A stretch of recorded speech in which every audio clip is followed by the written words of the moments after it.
छत्तीसगढ़ भी उन राज्यों में से है भारत के इस समय जहां पर लू का प्रकोप देखने को मिल रहा है। लेकिन राहत की बात यह है कि दक्षिण छत्तीसगढ़ के कुछ इलाकों में पिछले 24 घंटों में गर्जना और धूल भरी आंधी के साथ हल्की फुल्की बारिश हुई है और ये स्थितियां, ये गतिविधियां अब आने वाले लगभग एक सप्ताह तक दक्षिणी हिस्सों में लगातार देखने को मिल सकती हैं। अनुमान यह है कि छत्तीसगढ़ में इस सप्ताह की बात में जिस सप्ताह की बात कर रहा हूं, 4 अप्रैल से लेकर 10 अप्रैल की, उस दौरान एक सिस्टम बंगाल की खाड़ी में उभरेगा और वो सिस्टम आगे बढ़ते हुए भारत के तटों की तरफ जाएगा, तमिलनाडु की तरफ। लेकिन इसका इंपैक्ट निश्चित रूप से सेंट्रल इंडिया के कई राज्यों पर पड़ेगा। प्रभावित छत्तीसगढ़ भी हो सकता है। उससे पहले भी छत्तीसगढ़ में बंगाल की खाड़ी से आर्द्र हवाएं पहुंचनी शुरू हो चुकी हैं और इन हवाओं के कारण बंगाल की खाड़ी से देखिए बहुत दूरी नहीं है। इसी वजह से छत्तीसगढ़ में जब भी बंगाल की खाड़ी सक्रिय होती है, छत्तीसगढ़ में मौसम बदल जाता है। तो यहाँ पर अभी तक प्री मानसून वर्षा में काफ़ी कमी रही है, गर्मी भी बहुत भीषण पड़ रही है। अब अनुमान यह है कि सुकमा, दंतेवाड़ा और जगदलपुर, कोंडागांव, नारायणपुर, कांकेर,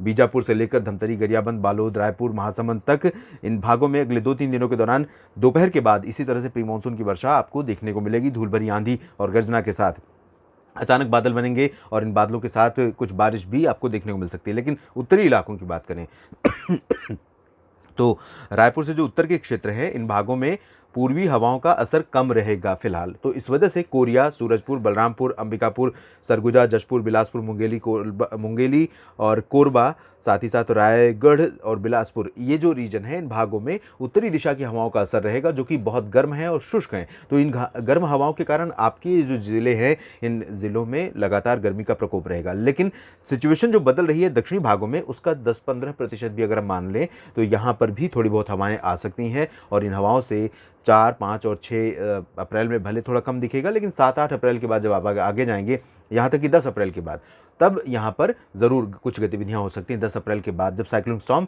सीधे लैंडफॉल कर रहा होगा, उस दौरान वो काफ़ी ज़्यादा हवाएं पुश करेगा उत्तरी छत्तीसगढ़ के ऊपर भी। तो ये हवाएं बंगाल की खाड़ी की तरफ से जब और ज़्यादा मात्रा में आने लगेंगी, ज़्यादा बादल यहाँ पहुँचने लगेंगे, थोड़ी बहुत बारिश 10 अप्रैल के बाद आपको और देखने को मिल सकती है। छत्तीसगढ़ के साप्ताहिक मौसम पूर्वानुमान के इस बुलेटिन में फिलहाल इतना ही। आप बने रहिएगा मौसम तक चैनल के साथ। धन्यवाद।